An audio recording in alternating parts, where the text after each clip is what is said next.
ওয়ালাইকুম সালাম ওয়া রাহমাতুল্লাহি ওয়া বারাকাতুহু। আসসালামু আলাইকুম ভাই। ক্লাসে ঢুকতেছি, আধা ঘন্টার মতো একটু ওয়েট করা লাগবে। হ্যাঁ, খেলা করছেন? হ্যাঁ, কত খেলা আছে? অনলাইনে ক্লাস নিচ্ছি, একটু ওয়েট করা লাগবে। ওষুধ নিবেন তো? না, সেটা সমস্যা হবে না। ক্লাস অলরেডি শুরু হয়ে গেছে তো একটু ওয়েট, আধা ঘন্টা। এক ঘন্টা করেন। হ্যাঁ, আসতে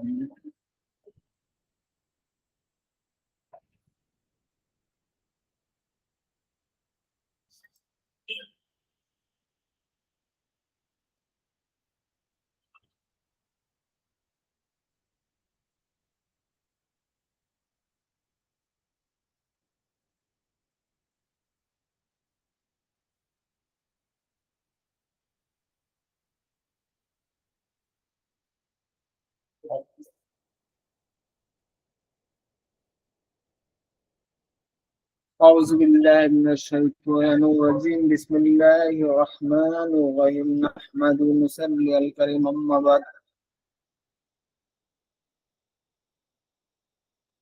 সকল প্রশিক্ষণার্থী বিন্দু এবং অত্র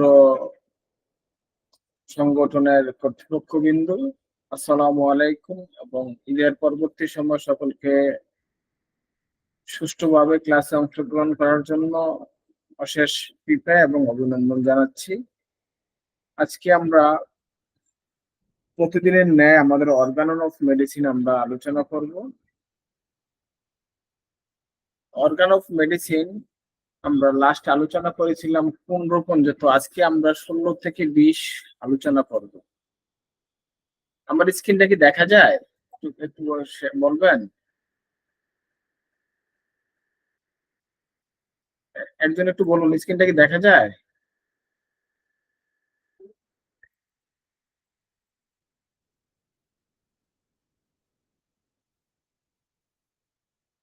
স্ক্রিনটা কি দেখা যায়? একটু বলুন।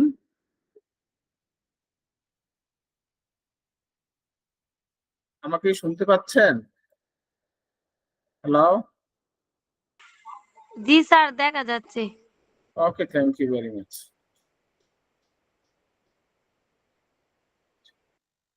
In the name of Allah, the most beneficent and the merciful.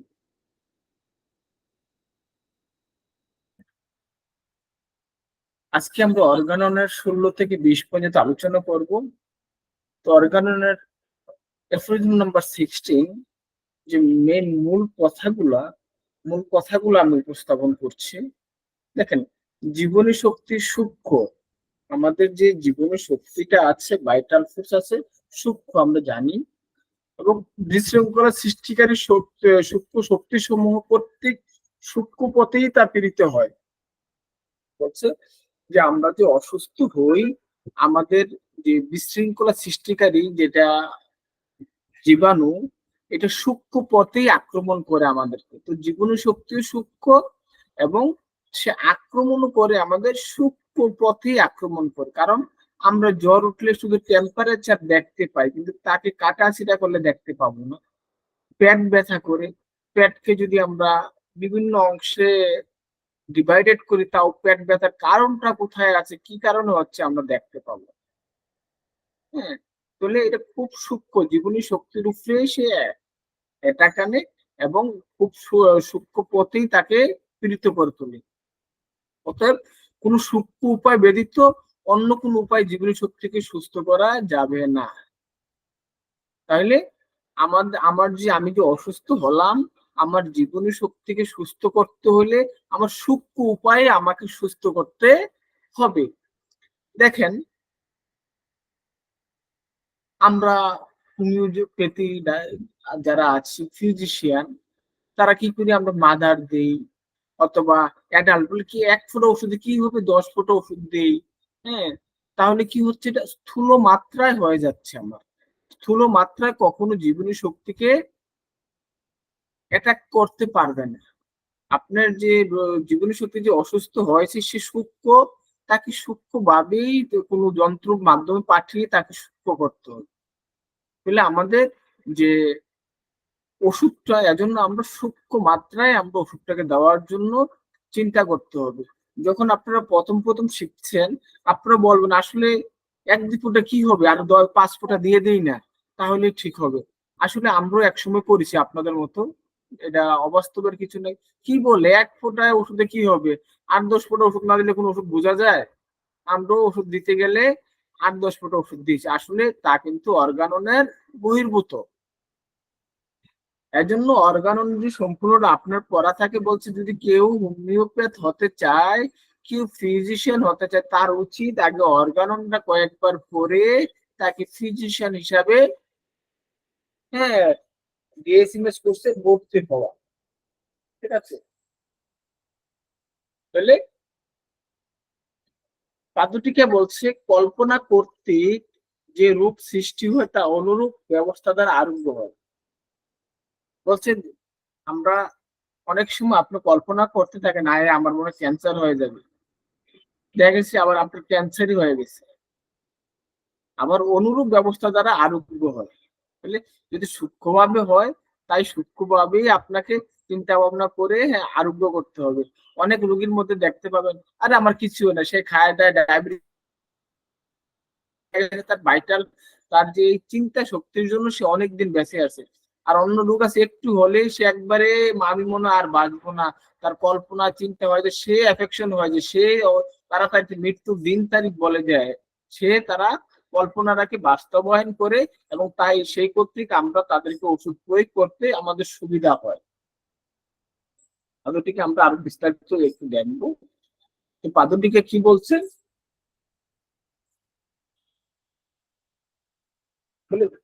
স্থূল ওষুধ আধ্যাত্মিক শক্তি নিজস্ব সূত্রকরণ প্রক্রিয়ার মাধ্যমে আরোহণ করার পর উক্ত শক্তি দৃশ্যমান ও বিজ্ঞানগারে পরীক্ষা পরীক্ষা করে উপযোগী থাকে না।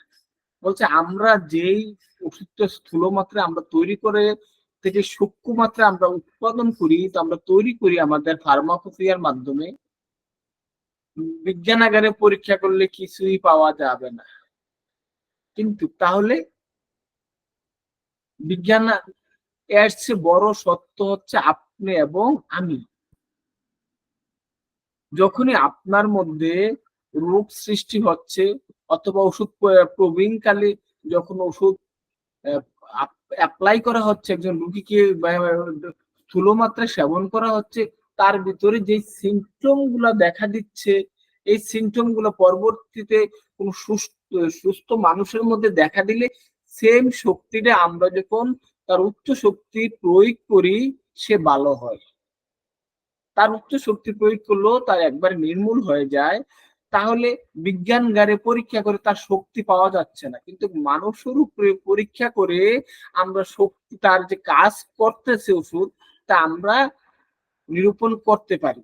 তাহলে বিজ্ঞানগারে আমাদের পরীক্ষা করলে আমাদের ওষুধের কোনো শক্তি, কত শক্তি 1000 আমরা লেখতেছেন, 2000 লেখতেছেন, এগুলা, হ্যাঁ, পাওয়া যাবে না। বিজ্ঞান শুধু আমরা আমাদের মানুষের উপর পরীক্ষা করে আমরা একের পর এক পাওয়ার অ্যাপ্লাই করে আমরা তখন তার কার্যক্ষমতাকে বুঝতে পারি, আসলে তার আরোগ্যর কতটুকু তার ক্ষমতা আছে, তার সূক্ষ্মায়ন কতটুকু আছে, আমরা তা বুঝতে পারি।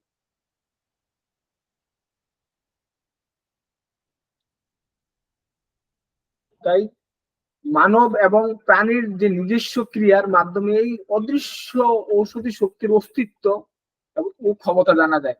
যে একটা ওষুধ শক্তির যে অদৃশ্য ক্ষমতা, তা একমাত্র আমরা ওষুধ অ্যাপ্লাই করে আমরা জানতে পারি তার অদৃশ্য ক্ষমতাটা কি।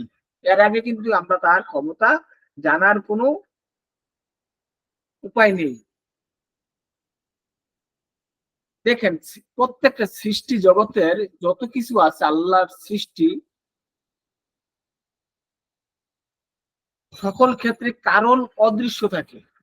কোন কারণে আপনার জ্বর হলো, কোন কারণে, হ্যাঁ, আপনার কিডনি ড্যামেজ হলো, কোন কারণটা অদৃশ্য থাকে, কিন্তু তার ফলাফল দৃশ্যমান, তার ফলাফলটা দৃশ্যমান থাকে। প্রত্যেকটা আল্লাহর যে সৃষ্টি জগতের আপনি যখন দেখবেন, হ্যাঁ, কারণটা আপনার অদৃশ্য থাকে। কোন কারণে আল্লাহ আপনাকে সৃষ্টি করতেছে, দেখেন আপনি আজকে সকালে কি খাবেন, দুপুরে কি খাবেন, রাত্রে কি খাবেন, আপনার অদৃশ্য, আপনিও জানেন না, খাইতে পারবেন না পারবেন, কিন্তু খাওয়ার পরেই যে ফলাফল সৃষ্টি হয় আমাদের মধ্যে। হ্যাঁ, বেদির মূল কারণ অদৃশ্য। আপনার শরীরে যখন রোগ হয়, আপনার কারণটা আমরা অদৃশ্য থাকে। রোগ শক্তি কর্তৃক আক্রান্ত পীড়িত হওয়ার পর এমন ভাবে লক্ষণ প্রকাশ করে তা রোগীর ও চিকিৎসকের সকলের কাছে আসল পরিচয় প্রকাশ করতে পারে। যখনই তার বেদির ভিতরে প্রবেশ করলো, তখন যে বাহ্যিক ভাবে এবং অভ্যন্তরিক এবং বাহ্যিক ভাবে তার যে লক্ষণগুলো প্রকাশ করে, এই প্রকাশের মাধ্যমে আমরা তার যে আসল পরিচয় পাই এবং আমরা সেই বিশেষ গুরুত্বপূর্ণ লক্ষণের মাধ্যমে রোগের সদৃশ্য ওষুধ নির্বাচনের জন্য সুযোগ সৃষ্টি করে দেয়। আমরা ফিজিশিয়ানকে তার উপযুক্ত লক্ষণ অনুসারে আমাদের লক্ষণ সৃষ্টি করার জন্য সেই ব্যবস্থা করে দেয়।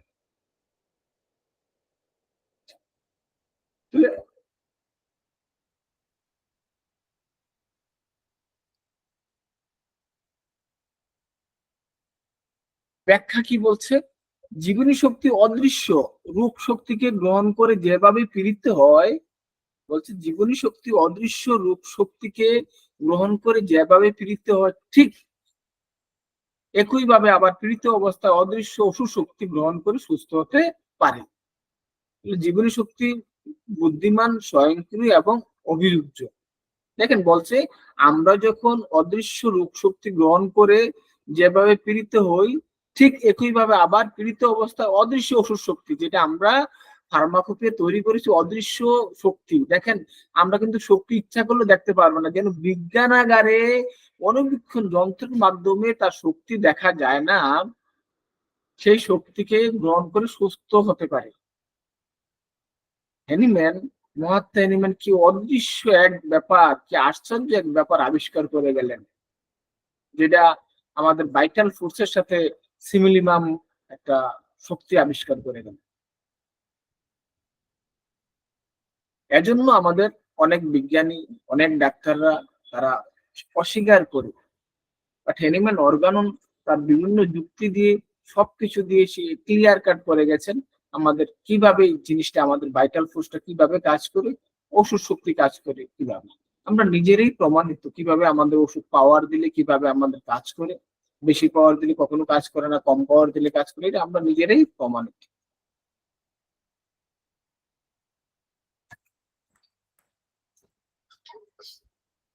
তাহলে জীবনী শক্তি আত্মা নয়। দেখেন, জীবনী শক্তিটা আত্মা নয়, আত্মার সদৃশ্য সূক্ষ্ম শক্তি। জীবনী শক্তিটা কি? আত্মা এক জিনিস, বাট সে আত্মা নয়। জীবনী আত্মার সদৃশ্য, আত্মার মতোই একটা সে সূক্ষ্ম শক্তি, অদৃশ্য একটা শক্তি, যেটা আমরা দেখতে পাই না। অপরদিকে বেদী শক্তি অতি সূক্ষ্ম এবং অদৃশ্য একটা শক্তি। রূপ শক্তিটা অদৃশ্য একটা শক্তি। আমাদের অদৃশ্য জীবনী শক্তির উপর ক্ষতিকর শক্তি অদৃশ্য প্রভাব কেবলমাত্র অদৃশ্য কার্যপ্রণালীতে হতে পারে এবং অন্য কোনো ভাবে হতে পারে না। বলছে আমাদের শরীরে যে অদৃশ্য কার্যকলাপ সৃষ্টি হয়, যা অদৃশ্য ভাবে সূক্ষ্মপথই হইতে পারে এবং সূক্ষ্ম পথ ব্যতীত তাকে কোনোভাবেই সুস্থ করা, আদর্শ আরোগ্য করা সম্ভব নয়। এ ছিল আমার 16 নম্বরের মেইন জিনিসটুকু। আমরা 17 নম্বরে যাই। 17 নম্বরে বলছে জীবনী শক্তির বিশৃঙ্খলা তথা রূপ সাফল্য লক্ষণ দূর হলে আরোগ্য নিশ্চিত। জীবনী শক্তি যখন আমার বিশৃঙ্খলা হয়, তত রোগের সাফল্য বা সর্বাক্ষণ লক্ষণগুলো দূর হলে আরোগ্য নিশ্চিত। তার সকল লক্ষণগুলো আমরা দূর করতে পারি, তাহলে তার আরোগ্য নিশ্চিত হয়ে যাবে।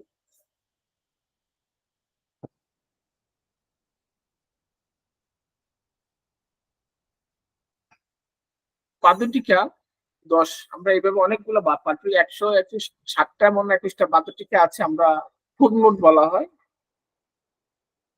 দেখেন, মৃত্যুর অগ্রিম আভাস গভীরভাবে বিশ্বাস করলে তা মৃত্যুর কারণ হয়, আবার বেঁচে থাকার আশ্বাস বাণীতেও জীবন বেঁচে যায়। অদৃশ্যবাদের সততা ও বাস্তবতা ভেরি ইম্পর্টেন্ট জিনিস। আমরা অনেক সময় আমরা মনে মনে বলি আমার এই রূপটা ক্যান্সার হবে, ক্যান্সার হবে, ঠিকই তার ক্যান্সার হয়ে যায়। আমি বলছি না আমার আগের থেকে আমার ক্যান্সার হবে, কারণ কি সে মনে প্রাণে বিশ্বাস করে, এজন্য তার রূপটা কি হয় ওইখানে স্থাপন হয়ে যায়, তার রূপটা দেখা দেয়। আবার অনেকে বলে কিসের ক্যান্সার, কিসের ইয়ে বাবা, হ্যাঁ সে তো পাত্তাই দেয় না, তার এই বিষয়ে সে বেঁচে যায়, তার অনেক বড় রোগ, সে অনেকদিন বাঁচে তার আত্মবিশ্বাসের জন্য। এজন্য আমরা মৃত্যুর অগ্রিম আভাস গভীরভাবে বিশ্বাস করলে, আমরা যদি আগেই এটা বিশ্বাস করি আমার জন্য ক্ষতিকর, তাহলে এখন থেকে আমরা যে জিনিসটা করবো বলে আমি বেশি দিন বাঁচবো না, হ্যাঁ আমার আমার মনে হয় হ্যাঁ ছেলে মেয়ের বিয়ের সাথে দেখা হবে না, আমার মনে হয় আর হ্যাঁ এই কাজটা করতে পারবো না, এর আগে মারা যাব, আমি সংসার গুছিয়ে দিয়ে গেলাম এর আগে মারা যাব, এইগুলো আমরা আমরা আমাদের অন্তরে আনবো না। এই সূত্র পড়ার পরে আমরা এই জিনিসটা আনবো না, আমরা চিন্তা করব কিছুই না, আমরা ইনশাল্লাহ আল্লাহ যতদিন আমাদেরকে বাঁচিয়ে রেখে আমরা বেঁচে থাকবো, এবং আমার কিছুই হয় না, আশ্বাস বাণীতে আপনার জীবন বেঁচে যাবে, আর কি হয়েছে আমার কিছুই হয় নাই। এই জন্য আমরা ফিজিশিয়ানরা অনেক বড় বড় সিরিয়াস পেশেন্টদেরকে আমাদেরকে ইন্স্যুরেন্স দিতে হয়, আশ্বাস দিতে হয় যে আপনি সুস্থ হবেন। এমন অনেক রোগী সুস্থ হয়েছে, আপনিও সুস্থ হবেন, আল্লাহ যেহেতু আপনিও সুস্থ হবেন। এই জিনিসগুলো আমরা তাদেরকে হ্যাঁ অ্যাসুরেন্স দিতে হবে, অ্যাসুরেন্স দেওয়ার মাধ্যমে আপনার ট্রিটমেন্টটাকে সফলভাবে করবে। তাহলে 10 নম্বর পাত্রটিকে বলছে নির্দিষ্ট দিনে সময় মৃত্যু হবে এমন ধরনের ইঙ্গিতপূর্ণ স্বপ্ন, কুসংস্কার চিন্তা, ঐশ্বরী বাণী অনেক ক্ষেত্রে রোগের সূচনা ও বিকাশ ঘটিয়ে থাকে।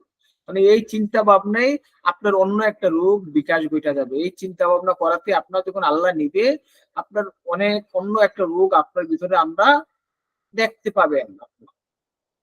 বলে এই জিনিসটা আমাদের মোটো করা যাবে না।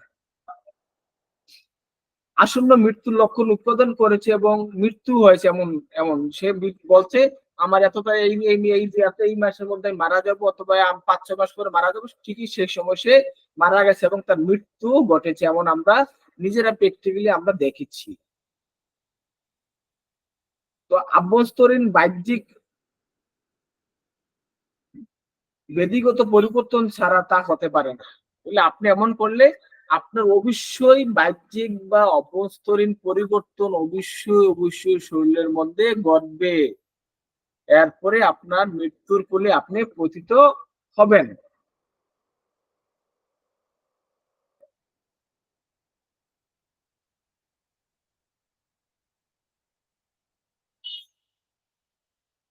তাহলে আমাদের এই চিন্তা ধারণাগুলো আমাদের অনেকের মধ্যে আমরা পাই, আমাদের ফিজিশিয়ান হতে পারে, পেশেন্ট হতে পারে, আপনার সেভাবে ইন্স্যুরেন্স তাদের মধ্যে দিতে হবে।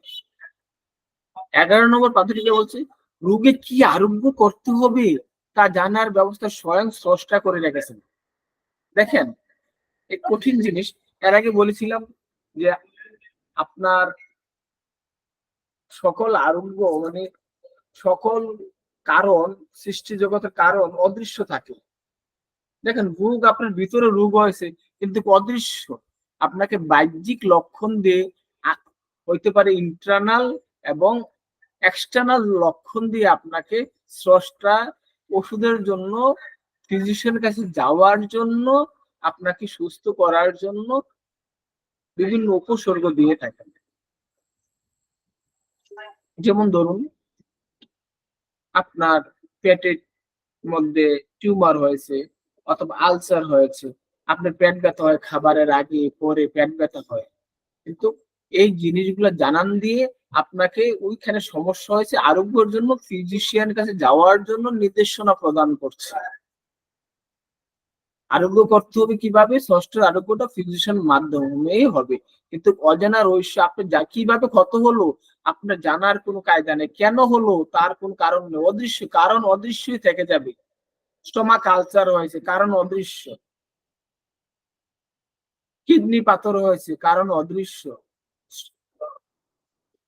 পাকস্থলিতে অথবা পিত্তথলিতে পাথর হয়েছে কারণ অদৃশ্য, ব্লক হয়েছে কারণ অদৃশ্য।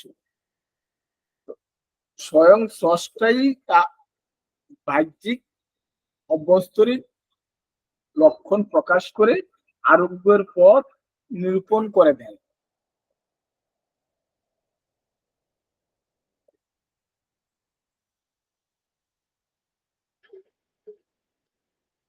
ব্যাখ্যা: রোগের লক্ষণ সমূহ রোগীর দৈহিক ও মানসিক বৈশিষ্ট্য সমূহ সংমিশ্রণে স্বতন্ত্রকরণ হোমিওপ্যাথির মূল সত্য। দেখেন, এটা খুব ইম্পর্টেন্ট একটা জিনিস।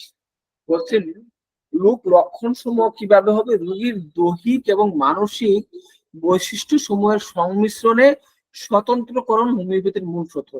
স্বতন্ত্রকরণ, ইন্ডিভিজুয়ালাইজেশনটা কি? ইন্ডিভিজুয়ালাইজেশনটা হচ্ছে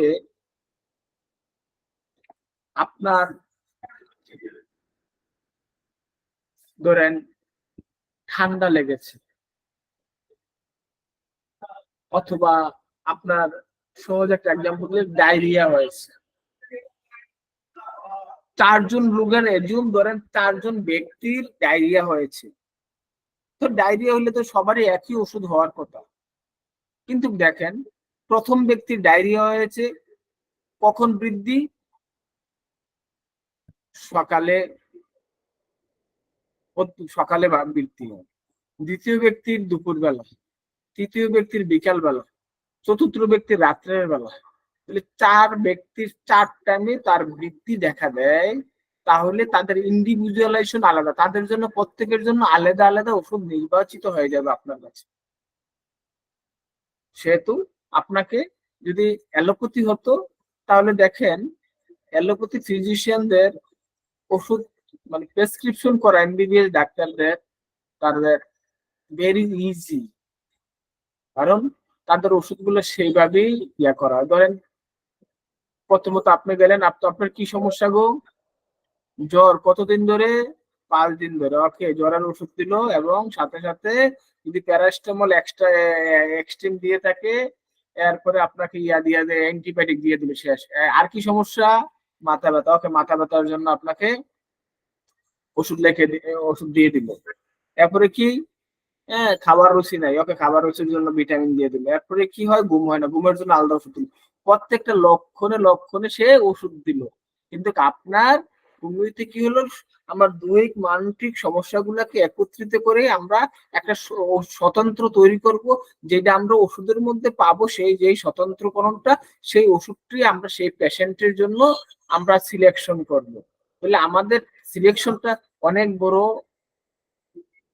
অনেক সাধনার ব্যাপার। এমবিবিএস একবার করলেই শুধু গ্রুপের ওষুধগুলো, জ্বরের 10-12টা ওষুধ আমি আসলেই এই ওষুধগুলো দিয়ে দেবো, অ্যান্টিবায়োটিক এই ওষুধগুলো আছে। হ্যাঁ, আবার তারা কি করতেছে? বিভিন্ন ভাগে তারা ভাগ করে নিচ্ছে। হার্টের স্পেশালিস্ট, কার্ডিয়াক স্পেশালিস্ট আমরা বলি থাকি, হ্যাঁ, অথবা কার্ডিওলজি। তারপরে হচ্ছে আপনার নেফ্রোলজিস্ট, কিডনি স্পেশালিস্ট, তারপর গ্যাস্ট্রোলজি, তারপর ডার্মাটোলজি। বিভিন্ন স্পেশালিস্ট তারা একটা লক্ষণ নিয়ে ব্যস্ত থাকে, আর আপনি হোমিও ডাক্তার সবগুলা নিয়ে ব্যস্ত। তাহলে আপনাকে কত পরিশ্রম করতে হবে? এমবিবিএস ডাক্তার যদি 4 বছর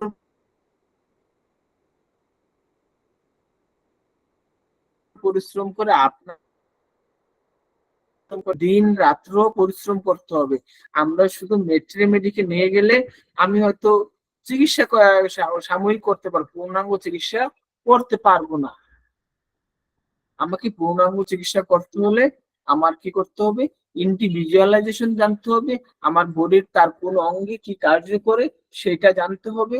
আমার anatomy, physiology, pathology, practice of medicine, হ্যাঁ, আমাকে নলেজ নিতে হবে। দেন রেপার্টরিজেশন এবং মেডিকেল সাহায্য নিয়ে ওষুধ নির্বাচন করতে হবে।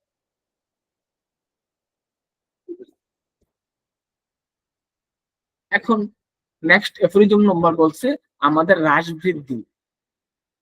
হ্রাস বৃদ্ধি এমন প্রয়োজন, বলছে হ্রাস বৃদ্ধি যেই লক্ষ্য রোগের মধ্যে হ্রাস বৃদ্ধি নেই, এটা বলছে আমাদের নীলমণি ঘটক স্যার তার দর্শনে বলছে, যে রোগের মধ্যে হ্রাস বৃদ্ধি নেই সেই রোগ আরোগ্য করা যাবে না। প্রত্যেকটা রোগীর মধ্যে আপনার হ্রাস বৃদ্ধি বার করতে হবে। হ্রাস বৃদ্ধি সহ লক্ষণ সমষ্টি ওষুধ নির্বাচনের জন্য নিয়ামক। বলছে লক্ষণ সমষ্টির সাথে যদি হ্রাস বৃদ্ধি থাকে, তাহলে আপনার ওষুধ নির্বাচনের জন্য সর্বোত্তম।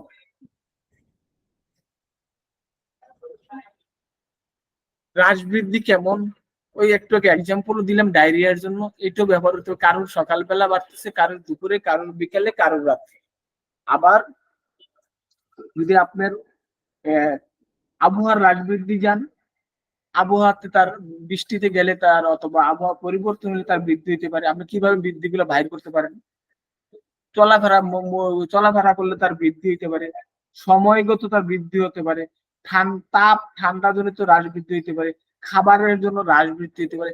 এমন ধরনের হ্রাস বৃদ্ধি আপনি যখন অ্যানালাইজ করবেন, রোগীকে প্রশ্ন করবেন, হ্রাস বৃদ্ধি এর মধ্যে আপনি পেয়ে যাবেন। তো এই হ্রাস বৃদ্ধি বলছে, আর লক্ষণ সমষ্টি নিয়ে আমাকে যদি ওষুধ নির্বাচন করা হয়, আমাদের জন্য সর্ববৃহৎ এবং আমাদের জন্য খুব উপযোগী একটা নির্বাচনের জন্য আমাদের জন্য পদক্ষেপ হবে। এটা হচ্ছে হ্রাস বৃদ্ধির সাথে সাথে আমাদেরকে ইচ্ছা শক্তি, আকাঙ্ক্ষা আমাদেরকে খুব ইম্পর্টেন্ট, স্বতন্ত্র করার জন্য একটা ইম্পর্টেন্ট আমাদের মূল্যায়ন করতে হবে। যেমন আমরা হ্রাস বৃদ্ধি দিয়ে অলরেডি ইন্ডিভিজুয়ালাইজেশন একটা এক্সাম্পল দিয়েছিলাম, মানে ওষুধটাকে ইন্ডিভিজুয়ালাইজেশন করা যায়। সেই ক্ষেত্রে আপনার ইচ্ছা শক্তি দিয়েও তাকে ওষুধটাকে ইন্ডিভিজুয়ালাইজেশন করতে হবে।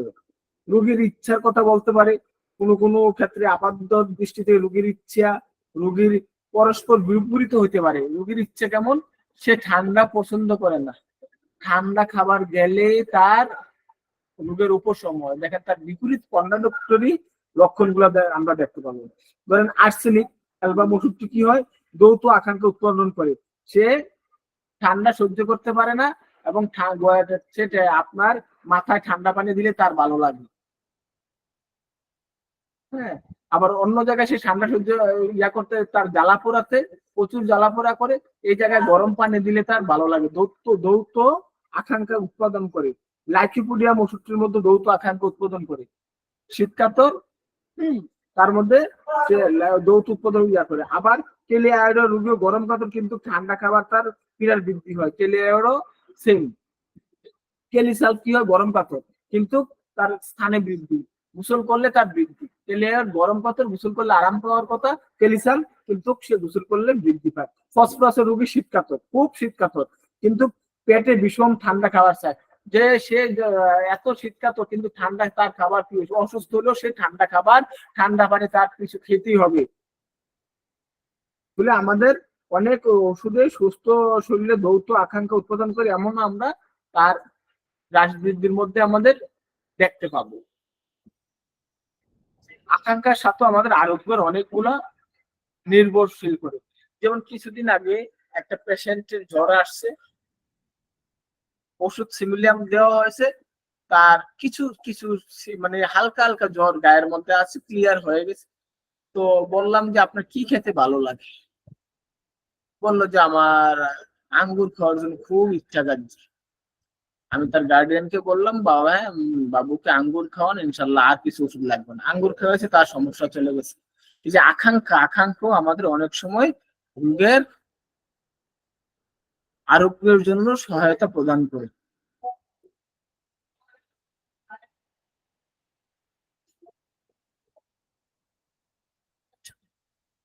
ব্যাখ্যা কি বলছে? সুস্থ দেহে রোগ উৎপাদকমূলক পরিবর্তন বলছে, সুস্থ দেহে রোগ উৎপাদকমূলক পরিবর্তন যে আমাদের পরিবর্তন হবে, অসুস্থ দেহে রোগ আরোগ্যমূলক পরিবর্তন একই ওষুধীয় শক্তি পরস্পরের বিপরীত দুটি কার্য দ্বারা বানানটা একটু সঠিক করে নিয়েন, কম্পিউটারের জন্য ঠিক করতে পারি নাই। বলছে আমাদের সুস্থ দেহে যে রোগ উৎপাদন পরিবর্তন করে, অসুস্থ দেহে রোগ আরোগ্যমূলক পরিবর্তন একই ওষুধের শক্তি পরস্পরের বিপরীত দুটি কার্য দ্বারা করে।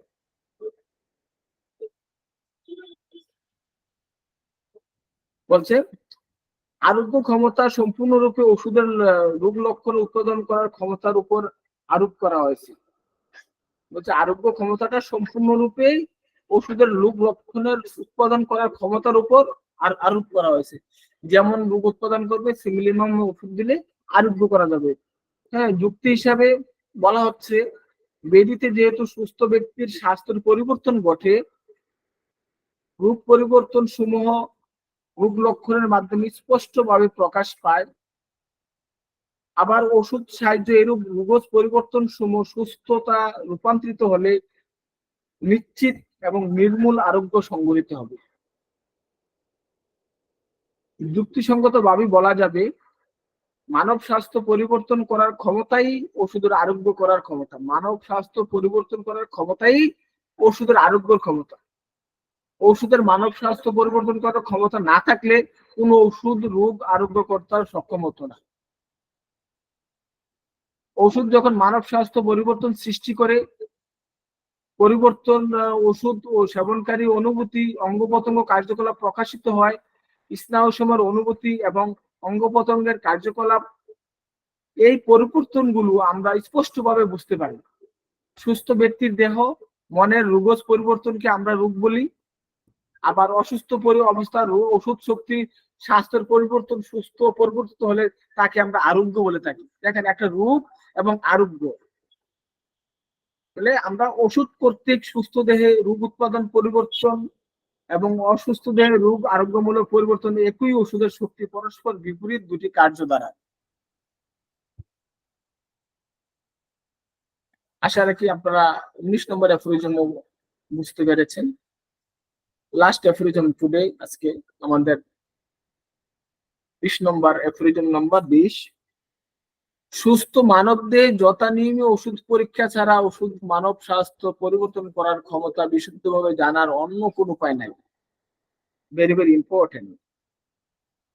বলছে অ্যালোপ্যাথিক ড্রাগ গুলা দেখেন যখন তৈরি করা হয় প্রুভিং করার জন্য বিভিন্ন প্রাণীর উপরে, বিড়াল, ইঁদুর, কুকুর, এসব প্রাণীর উপরে পরীক্ষা করা হয়। কারণ সতর্কমূলক ভাবে পরীক্ষা করা হয়, কখনই মানুষের উপর পরীক্ষা করে ওষুধ অ্যালোপ্যাথি ড্রাগ তৈরি করা হয় না।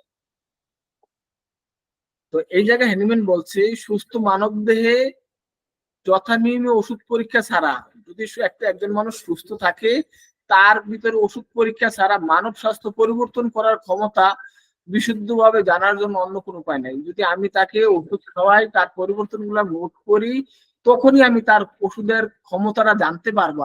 আর অন্যভাবে ওষুধের ক্ষমতা জানার কোনো উপায় নেই।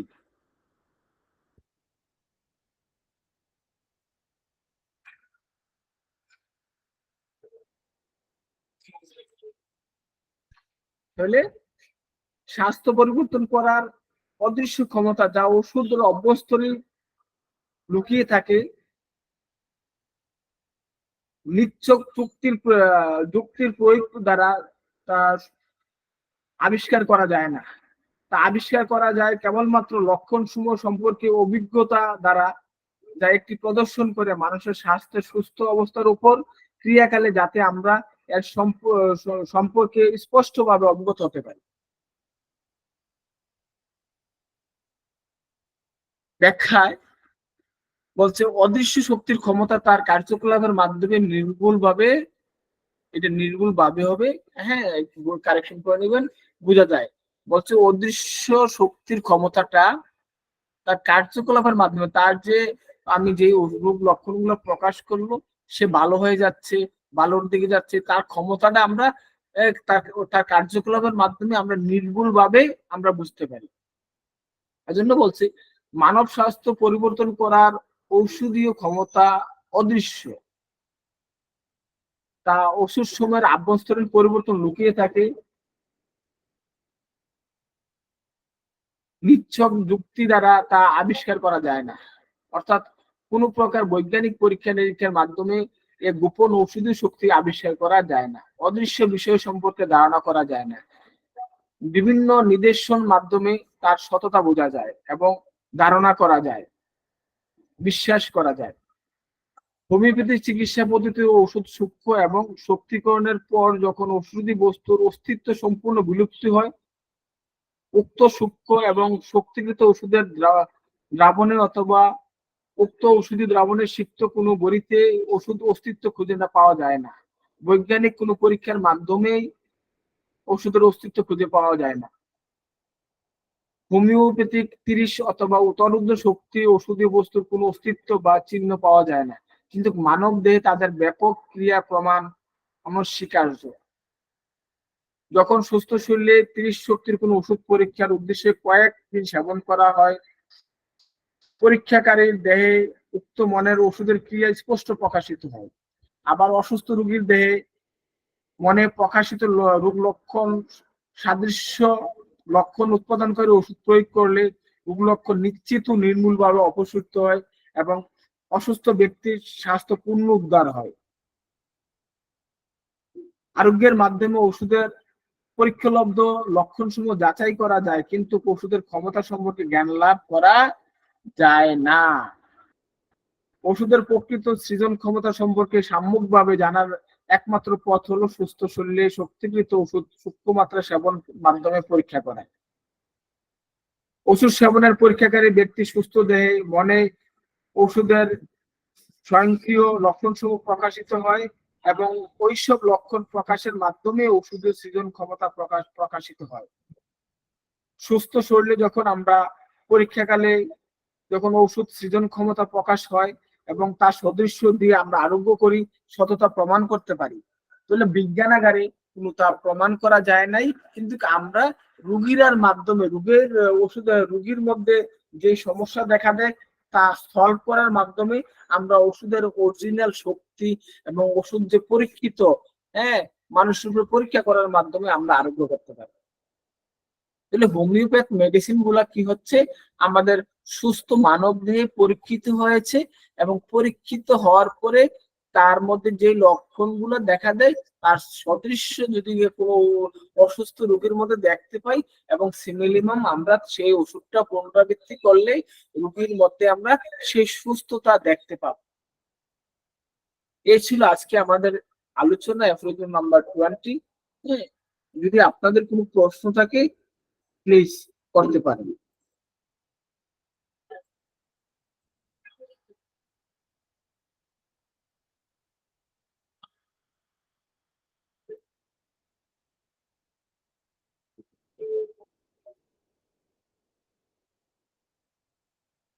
স্যার রেকর্ডিং অফ করব?